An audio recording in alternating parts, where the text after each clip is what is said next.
लोकसभा सचिवालयानं विरोधी पक्षनेते राहुल गांधींना नोटीस बजावलेली आहे। अमित शहांवरील वक्तव्याप्रकरणी 28 ऑगस्टपर्यंत उत्तर मागण्यात आलंय। भाजपनं लोकसभा अध्यक्षांकडे तक्रार दिलेली होती। पेपरफुटीवरती लोकसभेत चर्चेदरम्यान राहुल गांधींनी शहांविरोधामध्ये वक्तव्य केलेलं होतं।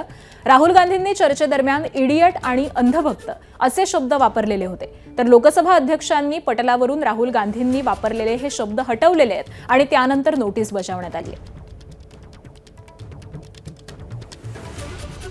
आणि आज सगळ्या संदर्भामध्ये आपण अधिकची माहिती जाणून घेऊयात। आमचे प्रतिनिधी सोमेश कोलगे सध्या आपल्या सोबत आहेत। सोमेश, आपण पाहतोय लोकसभा सचिवालयानं राहुल गांधी यांना नोटीस बजावली आहे। या नोटीसीमध्ये नेमकं काय म्हणण्यात आलंय?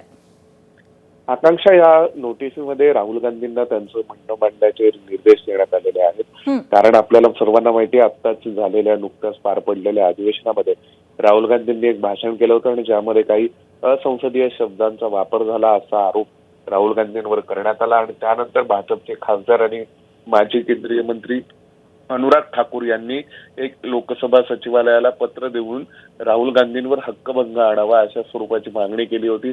आणि त्यांनी राहुल गांधींवर हक्कभंग आणण्याची मागणी केल्यामुळे राहुल गांधींचं म्हणणं काय आहे यासाठी म्हणून लोकसभा सचिवालयाने ही नोटीस जारी केलेली आहे। परंतु सर्वसाधारणपणे हक्कभंगाच्या प्रत्येक प्रकरणामध्ये अशा स्वरूपाची नोटीस पहिल्यांदा जारी होतेच आणि त्यानंतर लोकसभा अध्यक्ष ठरवतात की हा हक्कभंग सभागृहात आणायचा की नाही ते।